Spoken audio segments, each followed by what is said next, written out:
Hola, hola amigos, nos encontramos en un programa más de 4x4 voces a todo terreno a través de las pantallas de jucu.p. En esta oportunidad me encuentro con César Sánchez. ¿Qué tal, César? ¿Cómo estás?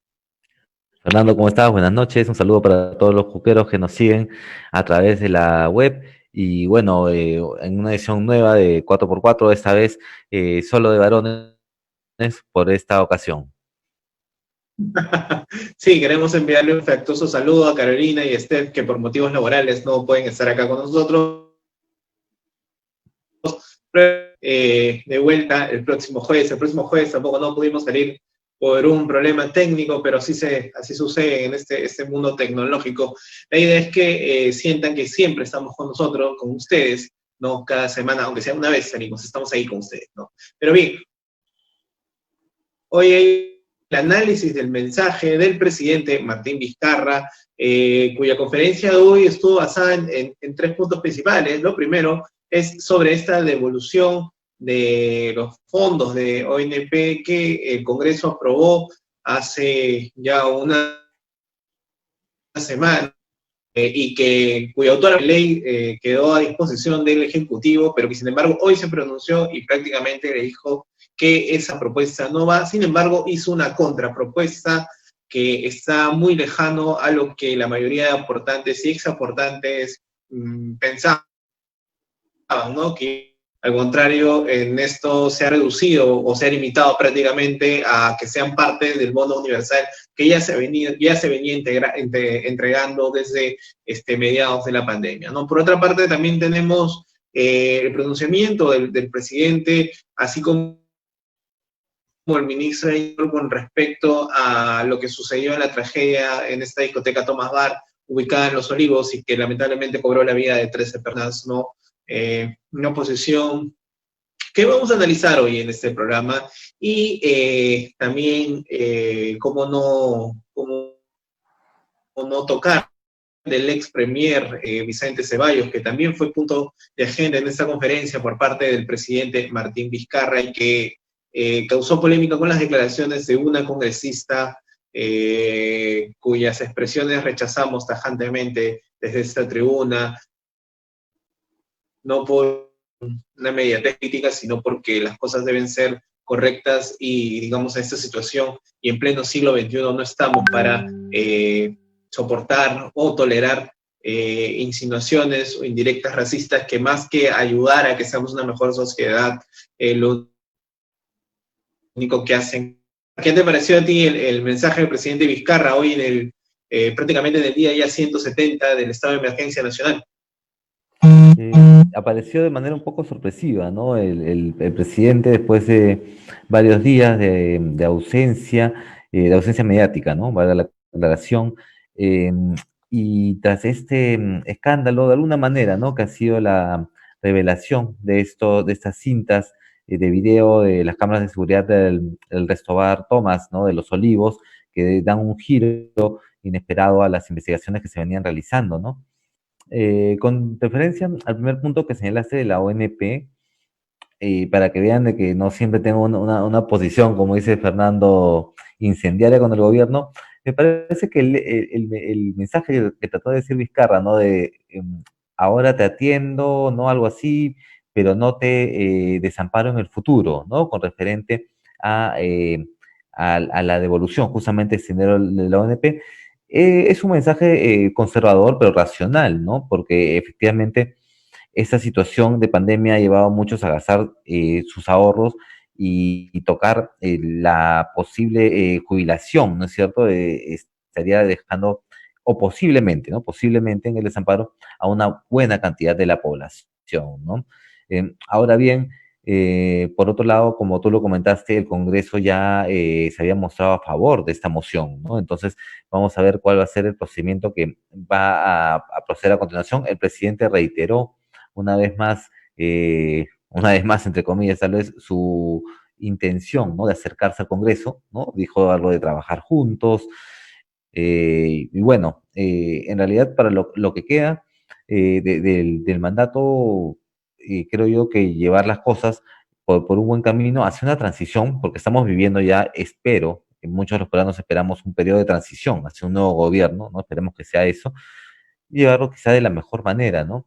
Con respecto a lo que señalaste de las investigaciones en la discoteca, en el Restobar, Tomás de los Olivos, efectivamente, ha habido un giro, ¿no? Con el destape de esos videos donde se comprueba de que el efectivo policial mm, cierra, ¿no? Intencionalmente la puerta de salida del lugar y no fue cerrada por la presión de la multitud, como lo dijo el mismo capitán que dirigió el operativo y lo cual replicó el ministro del Interior, ¿no? Me parece que las excusas mm, bastante tibias en el sentido de que yo insisto, ¿no? Es una apreciación personal, pero creo que muchos tal vez pensamos lo mismo, de que los operativos en esta pandemia han venido siendo parte de todo un show mediático, ¿no? Entonces, lo que sucedió ese día era también parte de un show mediático, ¿no? Que muy probablemente iba a salir con grandes titulares el día domingo, mostrando a los irresponsables que habían eh, evadido el toque de queda, el distanciamiento social y habían concurrido a este lugar de manera, ciertamente hay que decirlo, ilícita, ¿no?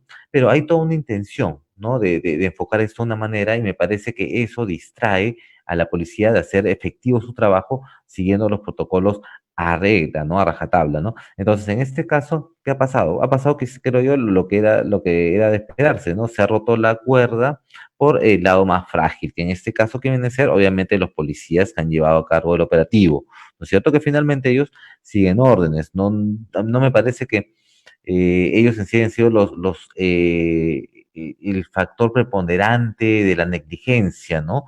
Sino más bien las autoridades que están por encima de ellos. Pero bueno, definitivamente tengo entendido que se están llevando dos peritajes, uno por parte del Ministerio Público y otro por parte de la policía.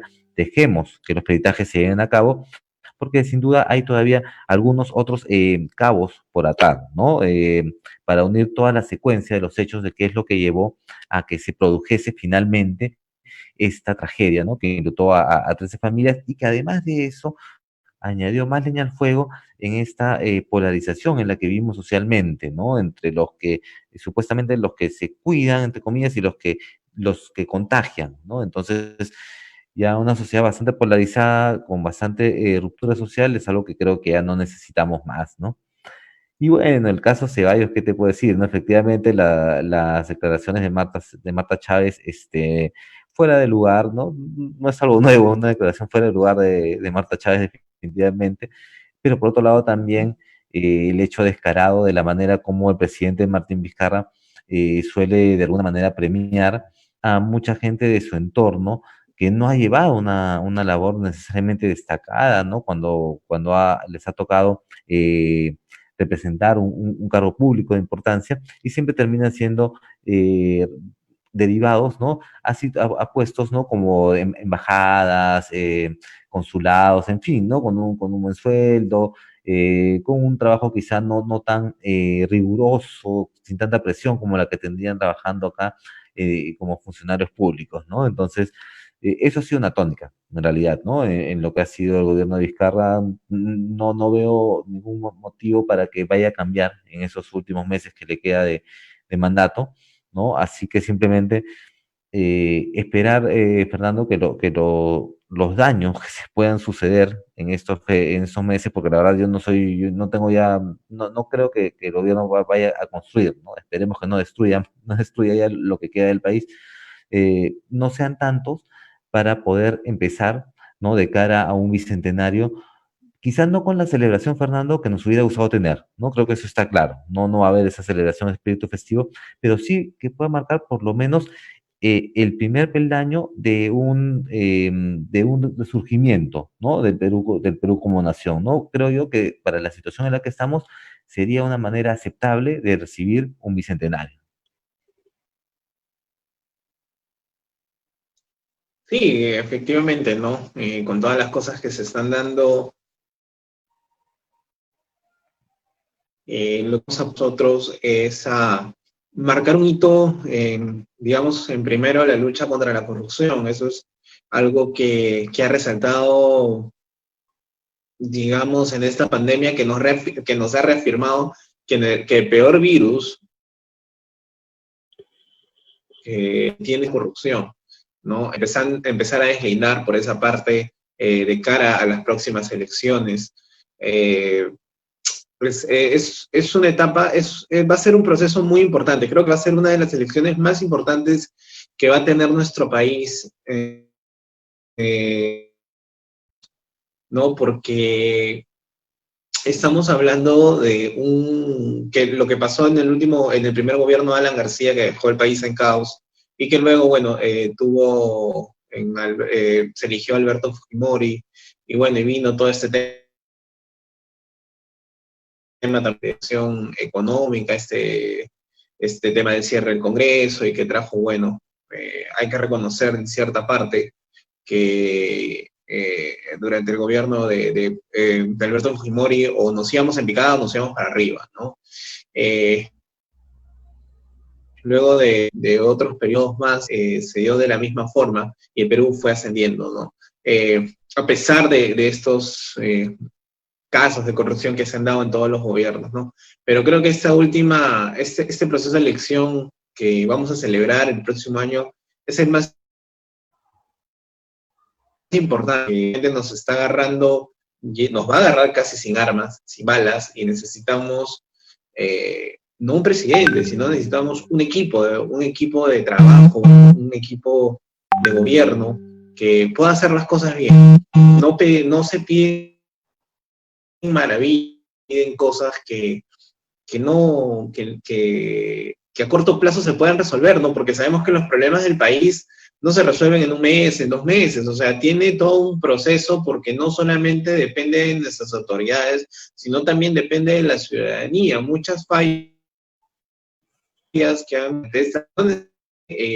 han sido responsabilidad del gobierno, hay una responsabilidad compartida entre los ciudadanos, entre el gobierno. Sí, hay una responsabilidad, digamos, de gestión de nuestras autoridades, porque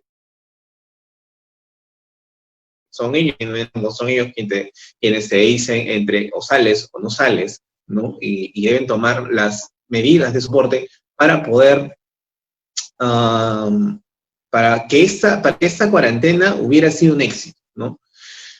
En otros países, como ya hemos visto, ya prácticamente las cuarentenas se han levantado, ¿no? En otros países de Europa.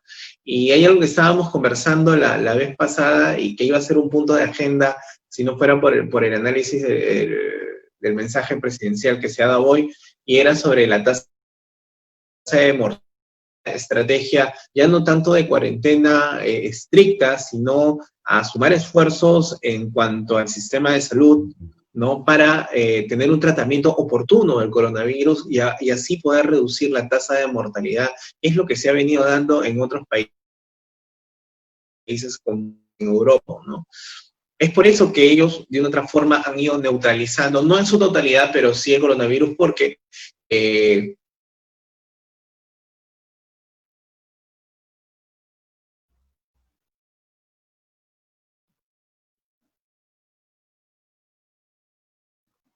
constitucionalidad ante el Tribunal Constitucional sobre la autógrafa de ley que permitía el ascenso de la carrera pública a los trabajadores de salud, ¿no? Que había sido propuesta por el Congreso de la República y que hoy el gobierno ha anunciado esto, ¿no?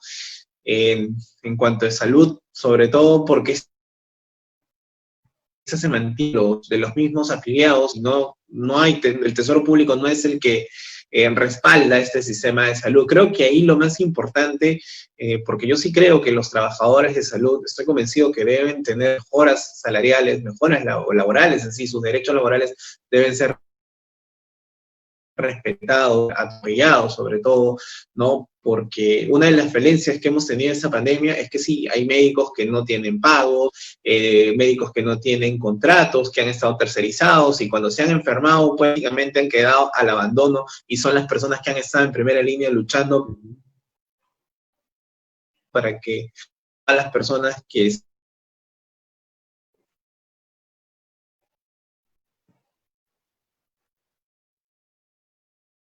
tome en cuenta esa propuesta que hizo el presidente en su último mensaje a la nación, que era la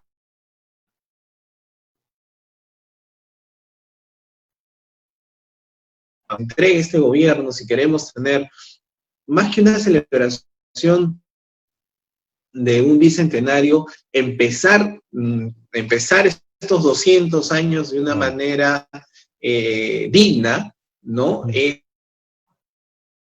lograr que todos los peruanos cuenten con un seguro de salud. Pero no solamente en la teoría y que esto sea parte de un papel, ¿no? En el que yo me encuentro afiliado, sino que sea en la teoría y en la práctica, es decir, que todos los peruanos, si bien es cierto, puedan estar afiliados a un sistema de salud, viendo que será la modalidad nueva y todo esto, de acuerdo a los especialistas y expertos, ¿no? Porque entiendo que esta propuesta ha llegado, digamos, al discurso del presidente por expertos en el tema. Tengamos un sistema de salud que nos pueda acoger, ¿no? No ya, estoy afiliado bacán, ¿y qué hago? Si me siento mal, ¿qué hago? Voy a tener una cita de acá a 2, 3, 4, 5, 6 meses como realmente se da en salud, ¿no? Porque hasta en el CIS creo que te tiene mejor. La diferencia entre salud y el CIS es que salud tiene los equipos, pero en el CIS prácticamente sí te tiene. Aunque no tenga, pero realmente tener en la práctica el equipamiento de salud correspondiente para que no solamente sea un trámite, no solamente sea una propuesta vacía, como sucedió en un gobierno pasado, que se vanagloriaban de sus más de 250.000 obras, pero al final consideraban un caché gaseoso, ¿no? Entonces, la idea es que realmente comencemos los 200 años sobre todo reforzando y potenciando nuestro sistema de salud para tener un tratamiento oportuno del coronavirus. Recordemos que ya se está haciendo este registro de voluntarios y en tiempo récord se acabaron los 3.000 cupos para esa prueba de esta vacuna, que se va a dar esta vacuna que viene de China, ¿no? Que sin embargo el próximo año se apunta que 30 millones de peruanos accedan a esta vacuna muy progresivo. No veo que, digamos, sea el primer semestre como se está apuntando. Tampoco veo que sea en el 2021, creo que va a ser mucho más allá, ¿no? Pero por lo menos tratar de que las personas que aún no puedan acceder a la vacuna tengan accedan a estos servicios de salud dignos, sobre todo, ¿no? Y no sea solamente un mero trámite, ¿no? Claro, a mí me parece, Fernando, también que con respecto a ese tema de la vacuna, antes de que llegue incluso, bueno, aclaro que yo soy pro vacunas, ¿no? O sea, vacunas que obviamente que tengan la certificación del caso, pero creo que antes de que llegue ya el mismo virus va a alcanzar, ¿no? O sea, no soy especialista, pero una etapa de baja, no por las medidas del gobierno, ¿no? Sino por la misma evolución del virus, ¿no? Eso, como tú mismo señalaste, es algo que se está viendo en otros países, ¿no? Donde, aunque los contagios han bajado, continúan todavía, no han desaparecido ni están cerca de desaparecer, sin embargo, la letalidad vemos de que es muy baja, ¿no? Por ejemplo, en Alemania, en en las últimas semanas vemos que la letalidad de muertes por día no sube del dígito, ¿no? Hablamos de un muerto, 3, 6, 5, ¿no? En promedio. España, que es uno de los países que todavía tiene un poco más de problemas, puede llegar a ser picos de 20 un día, pero no es tampoco lo normal, ¿no? Ya ha llegado a controlar la letalidad de una manera interesante. También algo que me gustaría añadir, Fernando, y aprovecho acá para mencionarlo porque no lo mencionan en sí en los programas noticiosos con la importancia que se debe, es que en la región Loreto, que fue una de las más afectadas, como recordamos en un principio, por el coronavirus, ¿no? Con un número de contagios que se dispararon, unidades de asistencia completamente desbordadas, gente que no conseguía de respiradores, etcétera. Luego de eso, hace ya 2 meses se venía hablando de que Iquitos iba irremediablemente hacia la inmunidad colectiva, ¿no? De que ya había más de un 70% de la población contagiada y recientemente se ha hablado de más de un 95%, ¿no? Y esto me parece importante señalarlo porque si revisamos las estadísticas, las estadísticas oficiales de disfunciones, ¿no? Perdón, en la región Loreto, estas han decaído de manera ostensible. Podemos ver que la curva que se disparó entre lo que fue abril y mayo, ¿no? De exceso de muertes, ha descendido. En la actualidad, la región Loreto ya no tiene exceso de muertes por coronavirus y en los últimos 3 días ha registrado cero fallecimientos, ya no han fallecido en los últimos días, ¿no? Además de que, como te comento, ya en todo el mes de agosto, desde fines de julio, su exceso de muertes ya no existía, ¿no? Se había emparejado, ¿no? Estaba dentro de lo promedio. Quizá por ahí uno o dos, ¿no? Excesos, pero mínimo, ¿no? Eso es algo que todavía en Lima no alcanzamos, ¿no? Todavía seguimos con este eh, exceso de muerte significativo, ¿no? Y también en algunas otras regiones. Sin embargo, me parece que el camino va hacia ahí, hacia ese lado, ¿no? Por otro lado, las vacunas, sí, ciertamente, el Perú en tiempo récord, ¿no? Completó el registro de voluntarios, lo cual es una buena señal, porque vamos a tener acá en nuestro país una constancia, ¿no? Un monitoreo de ver cómo es la evolución de estas vacunas y qué tan efectivas son para poder poner de alguna manera fin, ¿no? A este tema de la pandemia. Pero la pandemia, igual, Fernando, creo yo, si no es por vacuna, es por inmunidad colectiva, pero eh, sí, de alguna manera coincido, ¿no? Mi segunda coincidencia ya que tengo con el presidente Vizcarra, de que ya estamos empezando la etapa final, ¿no? O deberíamos empezarlo. Los mismos números de alguna manera nos indican de que estaríamos yendo efectivamente en un descenso, ¿no? Por ejemplo, me parece que ya no hacemos estos promedios de 200 fallecidos por día, ¿no? Sino de 150 a menos incluso, todavía es un descenso, es cierto, ligero, muy gradual, pero que parece que se está dando, ¿no? Ahora, obviamente, eh, llegando a conseguirse la reducción, ¿no? Significativa, ¿no? De la tasa de letalidad, aún así las cosas no van a volver a la normalidad tal como la conocemos, ¿no? Eso está claro, ¿no? Igual van a tener que haber medidas de distanciamiento, ciertos cuidados, ¿no? Pero lo que sí esperemos de que pueda terminar de una vez, y creo por el bien de todos, es esta sensación de persecución, ¿no?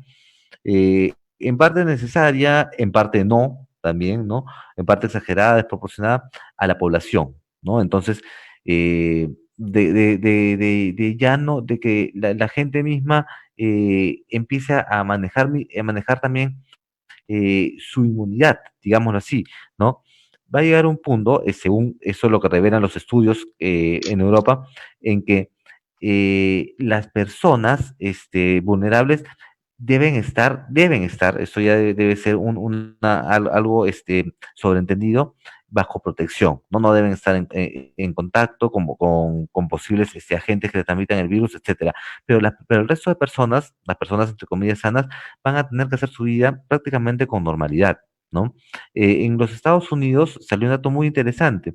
La CDC, que son estas centros epidemiológicos, ¿no? Del gobierno, señalaron de que de las 180.000 muertes, ¿no? Que se produjeron por toda la pandemia en los casi 6 meses en el territorio norteamericano, y solo 10.000 corresponderían a víctimas directas del coronavirus o exclusivas, en todo caso, el coronavirus, mientras que todo el resto, los 170.000 restantes, eran personas que tuvieron efectivamente que el coronavirus generó complicaciones en enfermedades que ellos ya tenían, preexistentes, ¿no? Entonces, al complicarse por el coronavirus, generaron estos cuadros de letalidad, ¿no? Sin embargo, las personas sanas, sin una condición preexistente, han demostrado sí ser más resistentes a este virus, ¿no?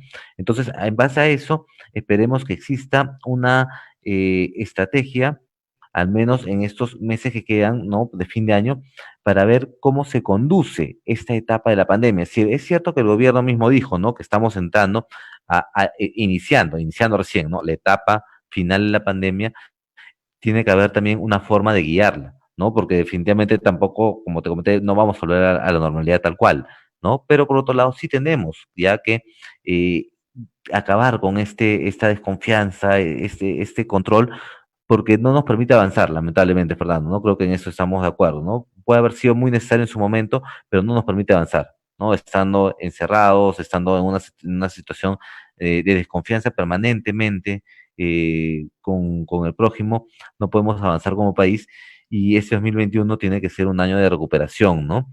Y bueno, además de eso, Fernando, ya nos tocará hablar de lo que nos depara para el próximo año el contexto político, el panorama político, porque coincidirás conmigo en que no se trata de cambiar de nombre, ¿no? O sea, cambiamos a Martín Vizcarra por Juanito Pérez para que Juanito Pérez haga exactamente lo mismo, ¿no? Entonces, sino cambiar realmente la estructura que hay detrás de los gobiernos y que han permitido de que el Perú haya afrontado esta pandemia de una manera tan frágil, ¿no? A pesar de haber tenido los recursos para hacerlo, a pesar de haber tenido más recursos que otros países, ¿no? Hemos demostrado ser prácticamente de cristal, ¿no? O sea, y el índice, finalmente, el exceso de muertes que tiene nuestro país lo deja en claro, ¿no?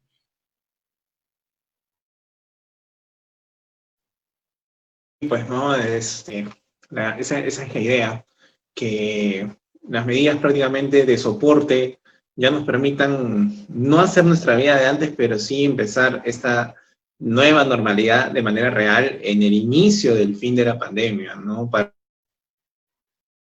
evitar tener confrontaciones como se han dado por el tema de la ONP, que sí, es cierto, entiendo la posición de la ciudadanía, es tu plata, tú has aportado, ¿no? Eh, sí condeno los que te dicen, no me refiero al gobierno, pero sí los que salen en posición, en defensa del sistema de la ONP, en la que te dicen, bueno, es tu responsabilidad, ¿para qué te metiste en la ONP? Oye, caramba, tú cuando inicias a trabajar desde el primer día, no necesariamente te explican que la ONP es este sistema Mm. de fondos solidarios, solamente te dicen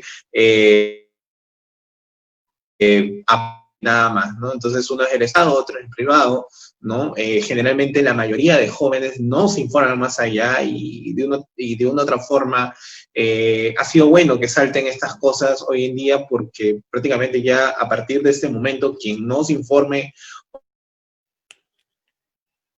o quien no esté viendo en qué régimen, sea el privado o el público, ya es responsabilidad de cada uno, pero te apuesto que gran mayoría de las personas que se encontraban afiliadas a la ONP no sabían cómo se manejaba este sistema solidario que hoy en día ya es conocimiento público, ¿no?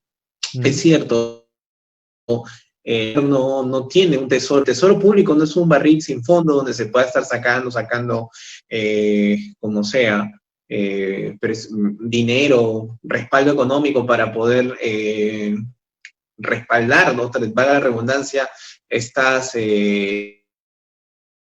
medidas han sido aprobadas por el Congreso. Sin embargo, creo que se puede hacer un esfuerzo según esta escalonada de bonos que se va a recibir, como mencionó la ministra Alba, ¿no? Este es un tema que esperemos que haya un diálogo entre el Ejecutivo y el Legislativo para llegar a buen partido el Parlamento. Lo que sí me gustaría agregar es que sería muy importante, quiero tomar solamente las palabras de la ministra y María Antonita Alba, ¿no? Que se da esta contrapropuesta del Ejecutivo porque no se puede hipotecar el futuro del país. Claro. Aprobado esta norma, esta autógrafa propuesta, aprobada por el Legislativo, y que si el Ejecutivo lo hubiera aprobado, tendría que salir del Tesoro Público, del dinero de todos los peruanos. Sería muy importante también que la ministra tenga en cuenta y le proponga al presidente que los mismos, mucho más que el presidente, también se acojan a no hipotecar el futuro de los peruanos porque ellos están comiendo el futuro de los peruanos Mm. con sueldos realmente exorbitantes, por más que nos digan que ha habido un recorte, no sabemos en qué ha quedado esa recorte porque tuvo un tiempo, no era durante todo el estado de emergencia, creo que tenía un par de meses. Sin Ujú. embargo, ganar 30.000 soles en pandemia con gente que ha perdido el trabajo, con gente que tiene mejor currículo, mejores documentos, pero que hoy en día está pateando latas, ¿no? Están muy sentados, ¿no? Digamos, hay mucha falta de empatía. Hay Claro. demasiada falta de empatía. Entonces debería regresarse a una ley de austeridad, ¿no? En julio, ¿cuánto han recibido? O sea, duplícales el sueldo de 30.000 más su aguinaldo, o sea, 60 cuando hay gente que ha perdido el trabajo y no tiene un sol, no sabe ahorita cómo llevar a casa, y que tú salgas en televisión abierta y decir, mira, ¿sabes qué? No les podemos dar este dinero al Tesoro Público porque no queremos hipotecar el futuro de los peruanos. Está bien, estamos de acuerdo, no hipotequemos el futuro de los peruanos, pero tampoco te comas el futuro de los peruanos. Entonces, el presidente debería tomar en cuenta que deberíamos realizar una ley de austeridad completa para todos los funcionarios. No es posible que hayan asesores que ganen 12.000, 15.000, 20.000, 25.000 soles, 30.000 soles, que hayan funcionarios que pueden tener todos los estudios que quieras, compadre. ¿Ya? Haber estudiado, si quieres, tener 2, 3 doctorados. Pero estamos en pandemia. Hay gente que no tiene que comer. Hay gente que tiene muchísimos estudios hoy en día, ¿no? Pero está sin trabajo. Entonces, no hipotequemos el futuro de los peruanos. Tampoco no nos comamos el futuro de los peruanos. Regresé a ley el domingo pasado, Panorama sacó este reportaje de que la ONP intentaba gastar 350.000 soles en merchandising, ¿no? Totalmente irrelevante ese gasto. Comprendo y entiendo de que este es un proceso que venía desde antes de la pandemia, sí, efectivamente, y que se dieron los procesos, de repente se dejó de lado. Quiero ponerme del lado bueno y decir, ¿saben qué? Se dejó pasar el proceso y bueno, nos dimos cuenta tarde, pues, ¿no? Pero efectivamente hay cosas que son irrelevantes que hoy en día no necesitamos.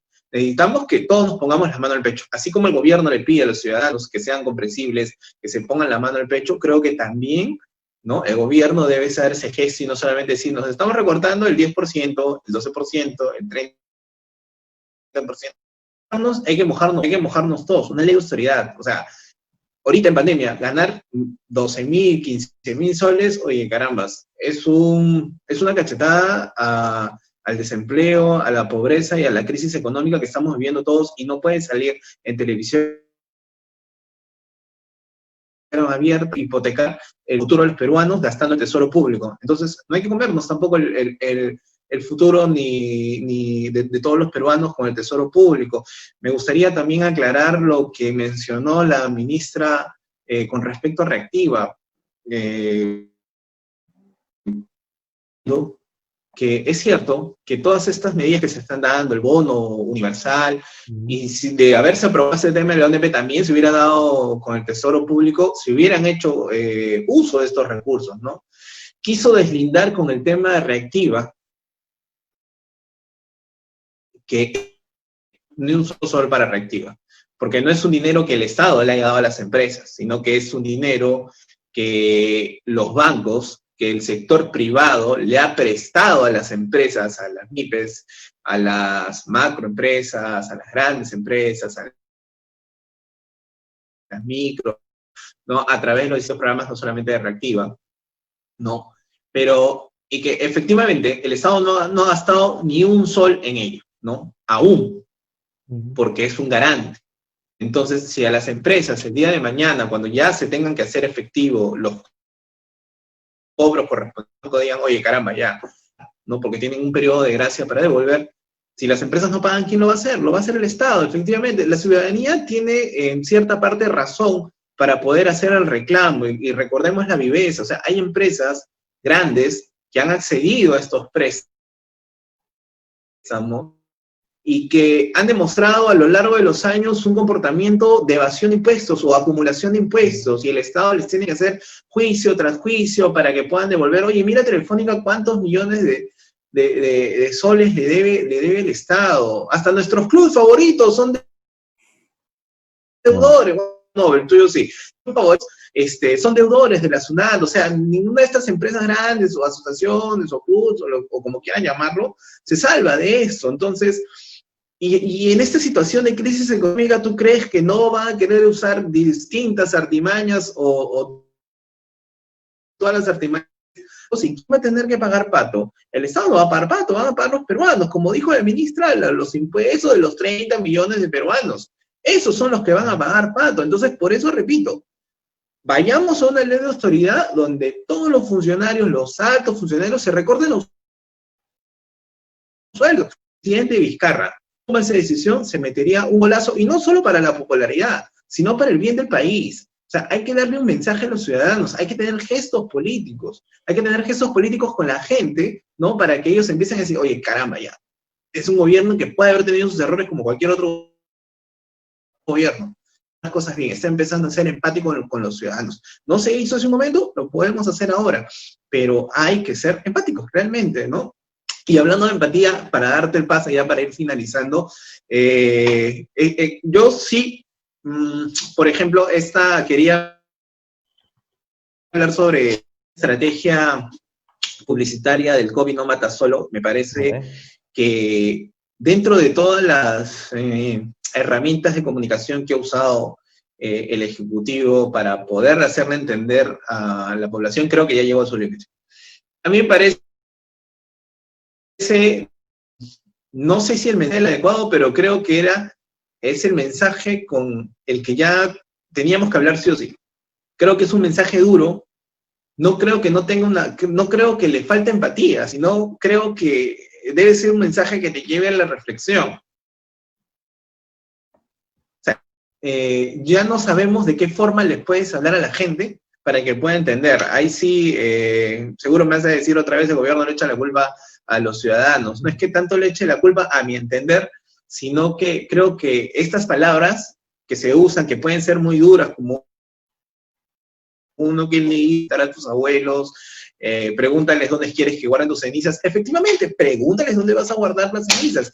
Y eso no es falta de empatía, esa es una realidad que sucede hoy en día, ¿no? La gente no está respetando el distanciamiento social, la gente no está respetando quedarse en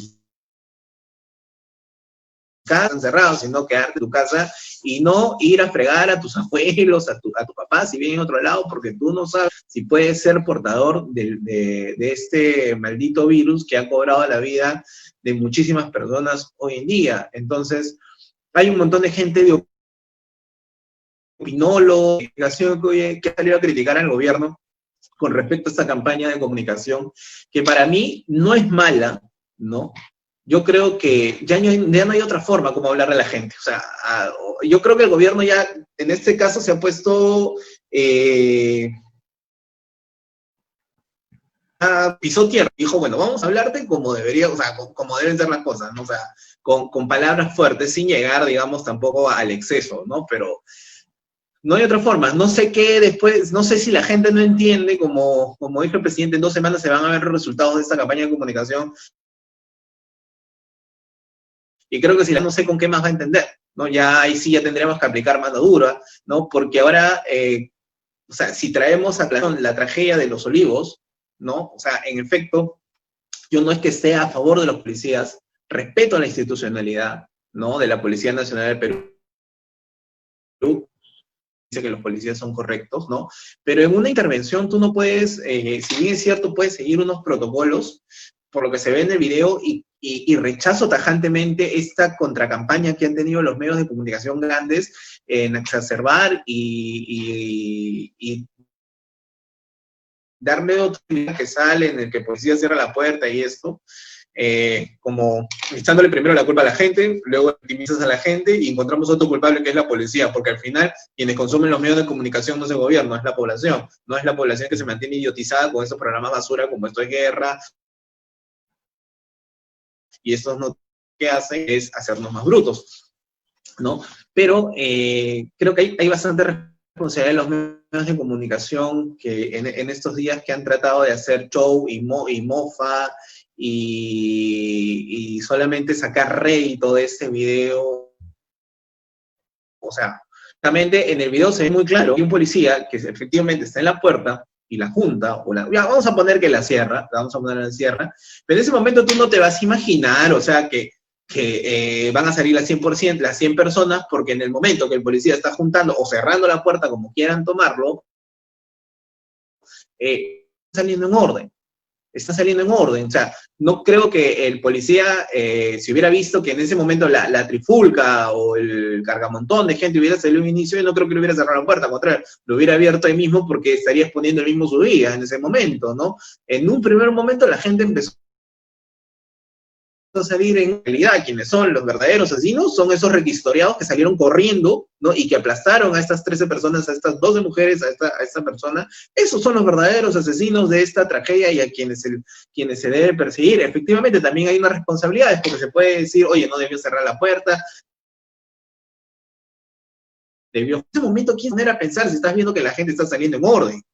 ¿No? Está saliendo en orden. Entonces, si seguimos con estas cosas de victimizar la irresponsabilidad, que estos medios de comunicación sigan buscando culpables en vez de llevar a la reflexión, no vamos a tener no solamente una Olivos, vamos a tener 2, 3, 5, no en Los Olivos, sino en otros lados, y al final los intentos del gobierno por hacer entender a la gente van a quedar en nada. Por eso digo, o sea, después de esta campaña de comunicación, que es muy dura y que está, y como tal, espero que llegue y que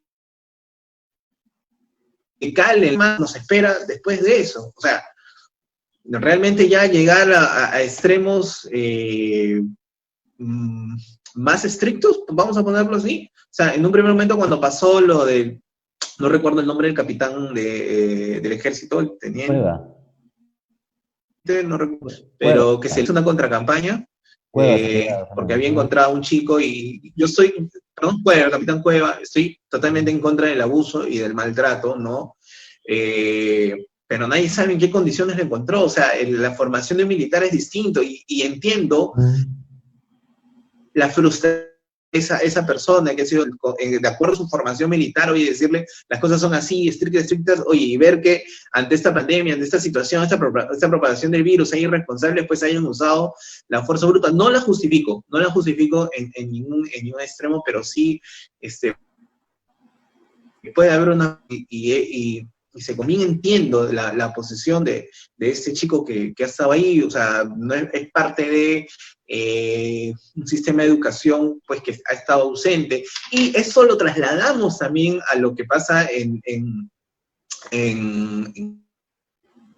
esa tragedia que sucedió en esa tragedia de Los Olivos, ¿no? También entiendo la frustración de los policías y también entiendo el estado ausente al nivel de educación, ¿no? Entonces, ¿qué más podemos esperar, no? Los medios de comunicación van a seguir contribuyendo a quitarle autoridad a la ley. ¿Estamos esperando eso? La idea no es señalar, ni acusar, ni sindicar a nadie. La idea es que realmente reflexionemos, oye, caramba, está pasando esto, vamos a ponernos de nuestra parte y no darnos de vivo, o sea, prácticamente solamente con salir a comprar de 2 ya la estás fregando, o sea, ya estás yéndote contra la ley, ¿no? Sin embargo, cuando llegas a tu casa te metes a las redes sociales y le dices a todo el mundo soy un irresponsable, estos malditos que se han muerto, bien hecho, ¿no? O estás en... o los policías o abusivos, ¿no? Pero tú mismo cuando te vas a comprar a Wong y te vas acompañado de tu hija o te vas a tu esposa, ya estás transgrediendo la norma, ¿no? Porque aún estamos en estado de emergencia, aún no podemos tener aglomeraciones, y claro, una vez alguien me dijo, oye, pero somos los niños de la misma casa y no pasa nada, ¿no? O sea, no es que no pasa nada, porque así como salimos los 2, salen otros 2, salen otros 3, salen otros 4, y así empezamos a transgredir la norma a todos. Entonces, ¿a qué vamos a ir? Y bueno, antes de darte el pase, solamente condenar totalmente las palabras de la congresista Marta Chávez, totalmente desatinadas, fuera de lugar. El racismo hoy en día no puede ser tolerado en ninguno de sus extremos. No sé en qué, una lógica, solamente los de raza andina pueden entenderse con los de raza andina. No sé en qué contexto, o sea, si ella lo ha querido tomar de una manera hacer una analogía, digamos, positiva, creo que no sé qué estará pensando en su cabeza, pero realmente es preocupante que una pública que representa a miles de ciudadanos que han confiado en ella, en su voto, tenga esas declaraciones muy penosas, ¿no? Sí, a ver, con lo que decía Fernando con respecto a lo del incidente en el restaurante Thomas, a mí no me parece descabellado la versión de las muchas que han circulado, ¿no? De que la policía habría estado aguantando a los asistentes precisamente para la llegada de la prensa, ¿no? Me parece también un poco, por lo menos me despierta suspicacia, ¿no? Que el periodista de Latina que estuvo ese día no se haya percatado del tema este de la puerta, ¿no? Porque en el reportaje que salió en ningún momento dice eso, ¿no? Y bueno, ahora sale y resulta que no estaba en ese momento.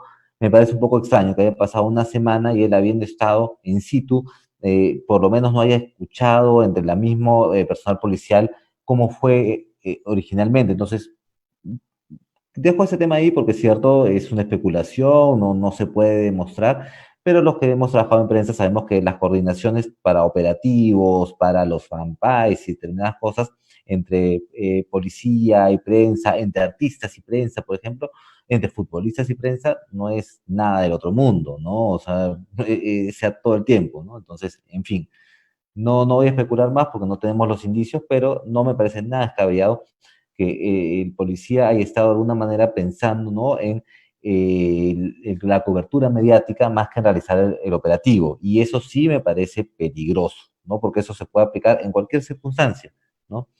Bueno, dejando este punto ahí, con respecto al tema de la propaganda, ¿no? El COVID no mata solo y qué bueno que le hayas tocado porque también ha sido la polémica del fin de semana. A ver, yo creo que ahí mucho depende de la posición que uno tenga con respecto a las medidas que se han tomado y que se han tomado para combatir la pandemia, ¿no?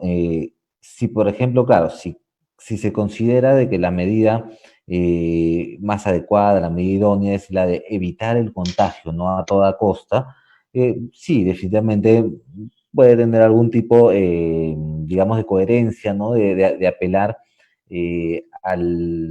al miedo, ¿no? Definitivamente, o a la culpa también, ¿no? De poder contagiar al abuelito, qué sé yo, para generar ese tipo de conciencia. Pero ahora bien, eso es si consideramos de que el evitar el contagio es la manera para luchar contra el coronavirus.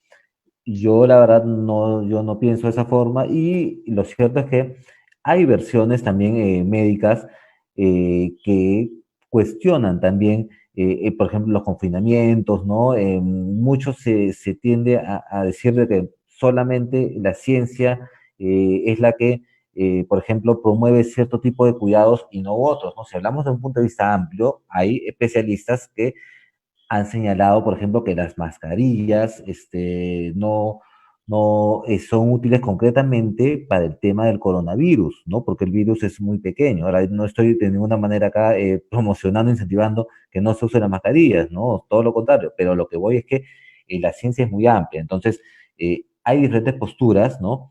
Y que deben analizarse. Entonces, si se considera que efectivamente el camino es evitar que en este país de 30 millones de habitantes no nos contagiemos, a pesar de que no hay agua, a pesar de que se vive hacinados, a pesar de que existen muy malas condiciones, por ejemplo, de alimentación, un gran porcentaje de personas que tienen anemia, en fin, bueno, podríamos acrecentar, ¿no? Ese temor para evitar que la gente se contagie.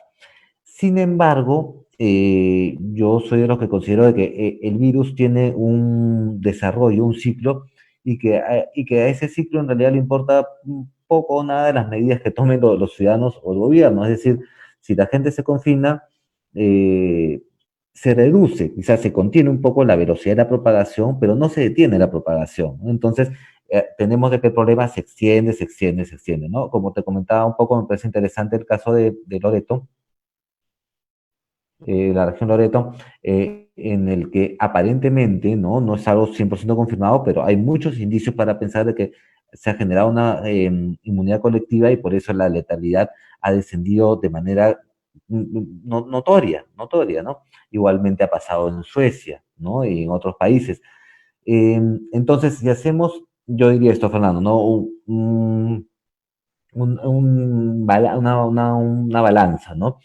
Entre generar esta eh, eh, obsesión, esta idea por evitar el contagio, que me parece que lamentablemente es inviable, ¿no?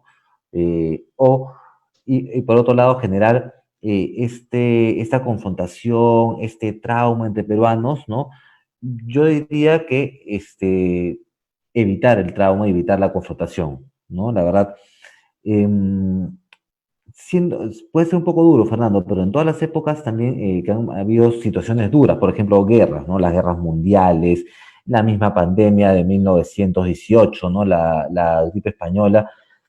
El mundo finalmente ha seguido avanzando por la gente que no se ha detenido y que muchas veces ciertamente ha muerto, efectivamente, ha dado su vida, ¿no? De alguna manera, ya sea por una irresponsabilidad o porque efectivamente cumpliendo su trabajo, qué sé yo, pero han hecho que el mundo no se detenga, ¿no? Y el mundo ha continuado, ¿no? A pesar de, si el mundo se detuviese realmente, no sé, o el país se detuviese, hasta qué punto esa situación podría aguantar, ¿no? En Europa no han encontrado la vacuna y es un mito decir también que en la gran mayoría de países de Europa tienen una gran disciplina, que todo el mundo usa mascarilla, que no se juntan con los demás, no están así. En Europa lo que tienen sí efectivamente es que la gente tiene agua, la gente no vive sin nada, ¿no? Lo cual obviamente es una gran ventaja, ¿no? Pero en sí, eh, mm, o sea, han pasado la ola, es lo que quiero decir, ¿no? Nosotros todavía la seguimos prolongando, me parece, por esta situación de que el virus se intenta contener, pero no se contiene tampoco. O sea, me explico, si realmente lo pudiéramos contener, Fernando, sería ideal, ¿no? Que sea una cuarentena de 3 o 4 meses y lo terminamos y salvamos vidas. Pero en la práctica no es así, ¿no? O sea, avanza más lento, pero sigue avanzando. Y mientras que avanza a un paso, entre comillas, más lento, pero sigue avanzando y sigue cobrándose vidas, se destruye la economía y se genera esa sensación de que somos enemigos, ¿no? Entonces, un poco para redondear la idea, para ir terminando, en uno de los spots, ¿no? Que vimos salía de los que jugaban fútbol, ¿recuerdas, no? Que dice, si así es como paras el balón, algo así, no, prepárate para parar tu balón de oxígeno, una cosa por el estilo. Pero yo creo, Fernando, de que en el Perú no debería haber un problema por el oxígeno. O sea, el gobierno en 5 meses debió haber solucionado el tema de que no le falta oxígeno a la población, ¿no? Por ejemplo, en los Estados Unidos, ¿no? Ya mencionamos hace un rato que ha muerto una gran cantidad de personas, efectivamente, no ha sido una brillante contención de la pandemia, definitivamente no lo ha sido, pero ahí la gente no ha muerto por falta de oxígeno. Ojo, eso hay que reconocerlo. La gente no ha muerto por falta de oxígeno, no ha muerto por otros factores, pero no ha muerto por falta de oxígeno. Entonces, que acá todavía estamos, que ese sea una desventaja para la población, Fer, o sea, me parece inconcebible, ¿no? Y incluso algo macabro, ¿no? Que el gobierno haga una alusión a eso cuando eso no debería faltarnos, ¿no? Y yo creo que no debe faltar oxígeno, Fernando, para ninguna persona, ya al margen de que si eres responsable, no eres responsable, si te has cuidado, no te has cuidado, ¿no? Son cosas básicas, ¿no? Y que se han podido haber implementado en todo ese lapso de tiempo que ha habido durante la pandemia. Obviamente eso, Fernando, no va a hacer que nadie muera, ¿no? Por supuesto que no, ¿no? O sea, obviamente. Pero habría sido una gran forma de paliar este tema, ¿no? Y bueno, y las imágenes también que vimos la semana pasada, las del cementerio, que por supuesto que son lamentables, pero que antes que nada, más que despertarnos, creo yo, esa sensación del dedo acusador, ¿no? La gente, entre comillas, pobre o marginal, que baila reggaetón sobre el nicho de sus muertos, es todo un aspecto cultural, ¿no? Y que nos define en muchos casos como sociedad, ¿no? Entonces, no se trata simplemente de lanzar el dedo acusador. Dicen, ¿no? Esas personas son inconscientes porque no saben cómo es, nunca cuando les pasa a ellos van a entenderlo, o que cuando se sientan mal, cuando se enfermen, no vayan llorando por una UCI.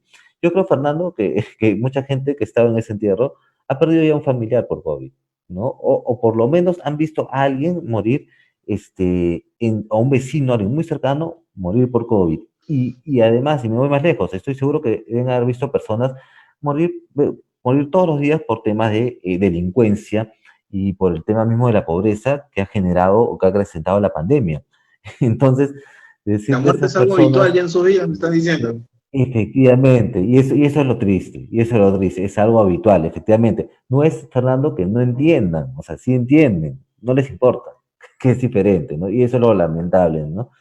Entonces, en base a eso, y no quiero parecer muy sensibilero, pero son esas cosas que eh, me hacen de que estas campañas, aunque entiendo perfectamente el trasfondo, ¿no? Yo, por ejemplo, tengo a mis abuelos que son personas muy mayores, las amo con todo el corazón, y yo con ellos sigo un protocolo estricto, ¿no? O sea, eh, muy, o sea, estricto, los tengo que ver a la lejanía, uso mascarilla dentro de la casa por ellos, ¿no? Pero a la vez es mi decisión, ¿no? O sea, no lo hago, Fernando, con la intención tampoco de señalar a los demás, ¿no? Porque definitivamente, como te digo, ellos ya conviven con la muerte, ¿no? Entonces, yo venirles a hablar, ¿no? Ellos que no saben lo que es morir, lo que no saben lo que es no tener una cama UCI, creo que está fuera de contexto, ¿no? Entonces, eso sí un poco para que todos quizá pisemos un poco más los pies sobre la tierra antes de lanzar el dedo acusador, ¿no? Como tú también en algún momento lo señalaste, me parece que al día siguiente incluso, ¿no? Cuando sucedió lo de la tragedia, ¿no? Cuando todo el mundo efectivamente señalaba a alguien, ¿no?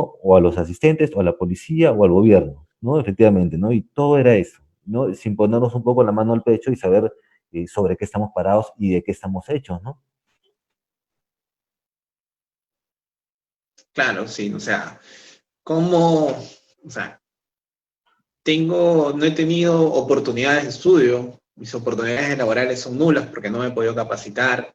Eh, Mi ambiente, donde me desenvuelvo, pues tiene estoy prácticamente en ese mismo nivel, todos están en ese mismo nivel, de una u otra forma algunos sobresalen y pueden emigrar, no emigrar digamos, de vivienda, sino emigrar, digamos, de ese círculo y poder, digamos, tener oportunidades, pero digamos, es uno, en 1000, en 2000, ¿no? Entonces, no tengo todo eso. O sea, ¿qué me importa a mí, como tú dices, no tener la cama UCI o que me dé coronavirus y no contagiarte? O sea, si prácticamente convivo con la muerte a diario, porque puedo Claro. salir de mi casa, el virus me pueda matar, si no me puede matar, pues una balacera que se pueda suscitar en la puerta de mi casa, que puede ser habitual, ¿no? A diferencia de quienes en la comodidad de su hogar pueden decir, oye, irresponsables, desgraciados, esto que el otro, ¿no? Son realidades distintas que caracterizan, digamos, al Perú en sí, ¿no? O sea, los que están acomodados, los que no están acomodados, y que efectivamente no es solo, también sigo insistiendo, una responsabilidad del gobierno como tal, por no puede entrar un presidente que le digan, ¿saben qué? Oye, muchachos, ya, todos me acceden a la universidad, hacemos el esfuerzo y no sé, entrarán a universidades, crearemos más universidades públicas, qué sé yo, todos van a tener acceso a alimentación hasta los 21 años, quiero chicos fuertes, chicos capacitados, qué sé yo. Pero si los medios de comunicación ayudan, si te siguen pasando programas basuras, y claro, tú vas a decir, oye, uno es responsable de lo que ve, uno decide lo que quiere ver, no te metas, te siguen ofreciendo, discúlpeme la palabra, basura en su parrilla televisiva, ¿no? O sea, ¿qué podemos esperar de estos chicos? Entonces, no solamente es el Estado, son diferentes actores, es el Estado, los medios de comunicación, es el sector privado, la sociedad como tal, tomando de lo que está pasando para que este país pueda salir adelante y que efectivamente, como lo dijimos al inicio del programa, no lleguemos a una celebración del Bicentenario, sino que al contrario, podamos sentirnos satisfechos de poder iniciar el Bicentenario de una manera digna, ¿no? Con acceso a salud, con acceso a educación, ¿no? Y que todos puedan de una otra manera estabilizarse económicamente, ¿no? Que hayan facilidades, no solamente para el empresariado grande, sino también para el peruano de a pie, ¿no? Es- Eso ya será materia de discusión en otro tema. Creo que hemos llegado, bueno, creo no, ya hemos llegado al final del programa. Ya prácticamente es una hora que hemos estado acá con César, hablando sobre el mensaje presidencial del presidente Martín Vizcarra que brindó hoy cerca de la 1 de la tarde. Y dio ciertas medidas que a algunos les gustarán, otros no. Es lo que hay en estos momentos y a seguir para adelante nada más. seguir luchando por lo que creemos y, como siempre, guardar las medidas de seguridad. Enviarle un saludo a Carolina y a Estefan. Repetir, por motivos laborales no puede estar con nosotros, pero estarán este jueves de seguro, cuando toquemos un tema de vida, ya que 4x4 llega con un tema político un día y un tema más jovial, más juvenil al siguiente día. Salimos los martes y los jueves, alrededor de las 10:30 de la noche por Jujuy. Bueno, me despido, agradecerle a todos los juqueros que se encuentran y que nos han visto a lo largo del programa. Un abrazo, César, un abrazo, juqueros. Chau. Chao, hasta la próxima, nos vemos.